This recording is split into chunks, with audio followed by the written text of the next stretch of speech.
ଦିଗାଟା କୁଆଡେ ଗଲା ବଳ ଦିଟା ଗାଧେଇବାର ଅଛି ମର୍ଚ ଯାହା ତୁଳିବାର ଅଛି କେତେ କାମ। ବାପା ବାପା କଣ ବେ ମୁଁ ଚକୋଲେଟ ଖାଇ ମତେ ପାଇ ଦିଅ।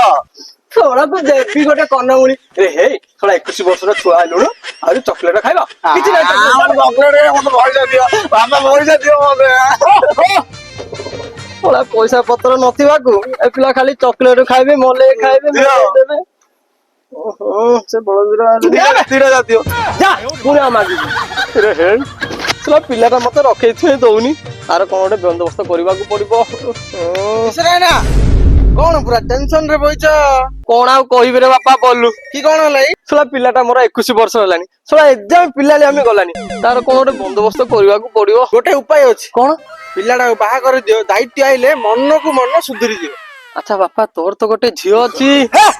ହବନି ସେ ଗବାଗାଣ୍ଡୁ ଉପାଗାଣ୍ଡୁକୁ ମୁଁ ଝିଅ ଦେବି କେବେ ହବନି। ଶଳା କଲେକ୍ଟର ଅଫିସ କଣ ହଉଥିବେ ଶଳା ତୁ ତ ଝିଅ ଦବୁନି ଗଲା ଆଉ ଚାଲ ଭାଇନା ଆମ ଗାଁରେ କଣ ଝିଅ ପାବ ଖୋଜିବା ମିଶିରି। ହେଲେ ବାପା ସିଏ ଯଦି ଆଉ କାହା ସହ ଘଟଣା ଘଟେଇଥିବ ଯଦି ବାପା ଭୁଲ ହେଇଯିବ ଭୁଲ କାମ ହେଇଯିବ। ହଁ ଭାଇନା ଠିକ କଥା ତ। ହଉ ହେଲେ ମୁଁ ମୋ ସମ୍ପର୍କୀୟ ପଚାରୁଛି ତମେ ତମ ସମ୍ପର୍କୀୟ ପଚାର ହେଲା ସିଆଡେ ମର୍ଚ ଉପଡିଆର ଅଛି। ବାପା ଦେଖୁଥିବୁ କହିଲେ ସିନା ଲାଗିଆ ବାପା ହଉ ଯା ବାପା ପରମିଶା ଯା।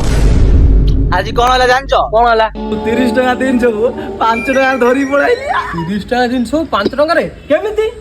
ମୁଁ ବାଟରେ ଯାଉଥିଲି ଗୋଟେ ଝିଅଟି ଆଇଲା ମତେ ଇନ ଭଲ ବିକିଲା ଆଉ ମୁଁ ଜାଣିଛି ଫୁଲଟା 30 ଟଙ୍କା 5 ଟଙ୍କା ଦେଇ ଧାଇଁ ପଳେଇଲି।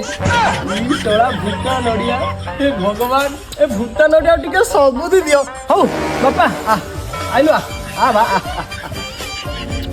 ବାପା ଗୋଟେ କଥା ପଚାରିବି ସତ କହିବୁ ବାପାକୁ ଜମା ମିଛ କହିବୁନୁ। ନାଇଁ ବାପା ସତ କହିବି।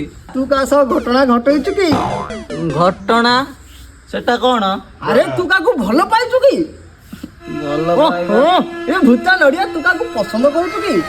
ହଁ ବାପା ମୁଁ ପସନ୍ଦ କରୁଛି। କରୁଛୁ କାହାକୁ ତାକୁ ଘରୁ ଆଣିବ ନା? ଓହୋ ନିଶ୍ଚୟ ଏବେ ଗୁଣ୍ଡି ଘରକୁ ଆଣିବା।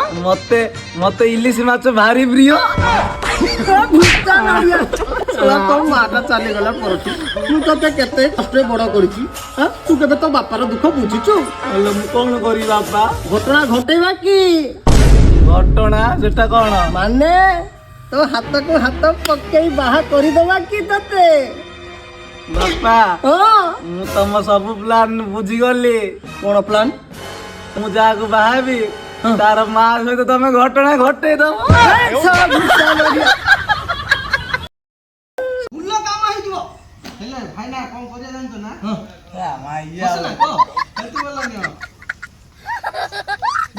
ଠିକ କଥା ତ ବୁଝିଲ ବାପା ଭୁଲ ହେଇଯିବ ଭୁଲ କାମ ହେଇଯିବ। ହଁ ଭାଇନା ଠିକ କଥା ତ। ହେଲେ ମୁଁ ମୋ ସମ୍ପର୍କୀୟ ପଚାରୁଛି ତମେ ତମ ସମ୍ପର୍କୀୟ ପଚାର। ହେଲା ସିଆଡେ ମର୍ଚ ଉପଡାର ଅଛି। ବାପା ଦେଖୁଥିବୁ ନହେଲେ ଭୁଲ ହେଇଯିବ।